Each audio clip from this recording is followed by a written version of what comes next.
اندھیری رات تھی، آسمان پر بادل چھائے ہوئے تھے، دور کہیں الو کی خوفناک آواز سنائی دے رہی تھی۔ ایک پرانے کھنڈر نما گھر میں ایک کسان اپنی 3 بیٹیوں کے ساتھ بیٹھا لکڑی کے چولہے میں آگ جلا رہا تھا۔ سردی اپنے عروج پر تھی اور باہر جنگل کی خاموشی میں عجیب سا خوف تھا۔ کسان کا نام الیاس تھا، جو ایک غریب مگر ایماندار آدمی تھا۔ اس کی بیٹیاں زینب، فاطمہ اور مریم تھیں، جو نہایت فرمانبردار اور نیک دل لڑکیاں تھیں۔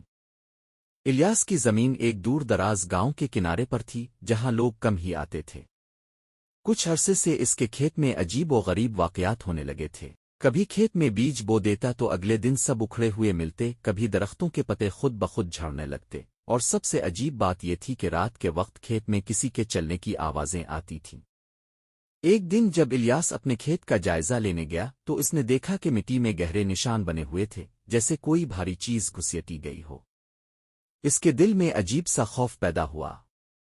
وہ جلدی سے گھر واپس آیا اور اپنی بیٹیوں کو اس بارے میں بتایا۔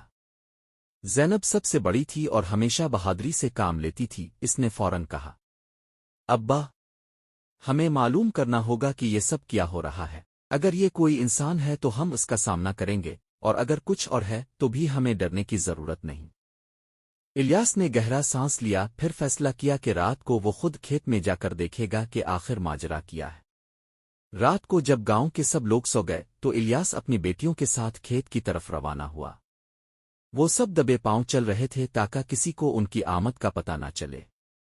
جیسے ہی وہ کھیت کے قریب پہنچے، انہیں ہلکی سرسراہٹ کی آوازیں سنائی دیں۔ الیاس نے مشل جلائی اور کھیت میں چاروں طرف روشنی ڈالنے لگا۔ اچانک روشنی میں ایک سایہ نظر آیا۔ وہ ایک انسانی شبیہ تھی، مگر اس کی آنکھیں سرخ انگاروں کی مانند چمک رہی تھیں۔ سب کی سانسیں رک گئیں۔ سایہ ایک لمحے کے لیے ساکت رہا، پھر تیزی سے ایک درخت کی طرف بڑھا اور غائب ہو گیا۔ زینب نے فوراً کہا، ابا، یہ کوئی عام انسان نہیں لگ رہا، یہ کچھ اور ہی ہے۔ الیاس نے کچھ پڑھا اور بلند آواز میں پکارا، کون ہو تم؟ سامنے آؤ۔ اچانک ایک خوفناک ہنسی گونجی اور زمین ہلنے لگی۔ فاطمہ اور مریم خوف کے مارے پیچھے ہٹ گئیں، مگر زینب اور الیاس نے ہمت نہ ہاری۔ اگلی صبح الیاس گاؤں کے بزرگوں کے پاس گیا اور انہیں پورا واقعہ سنایا۔ ایک بوڑھے آدمی حاجی رحمت نے گہری سانس لی اور کہا، الیاس، تم جس زمین پر کھیتی کرتے ہو وہاں برسوں پہلے ایک لٹیرا مارا گیا تھا۔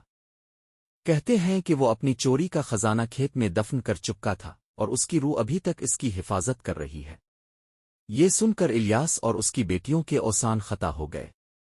حاجی رحمت نے مشورہ دیا کہ کھیت میں قرآن خوانی کروائی جائے تاکہ اس بدرو کو ہمیشہ کے لیے وہاں سے نکالا جا سکے۔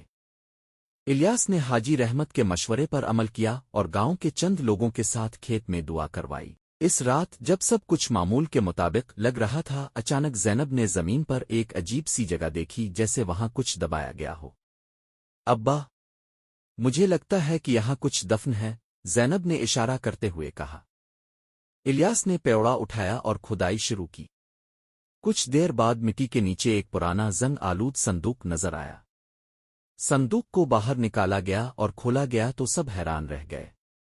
اندر سونے اور چاندی کے سکے قیمتی زیورات اور کچھ پرانے دستاویزات موجود تھیں۔ جیسے ہی صندوق کھولا گیا، کھیت میں زوردار آندھی چلنے لگی۔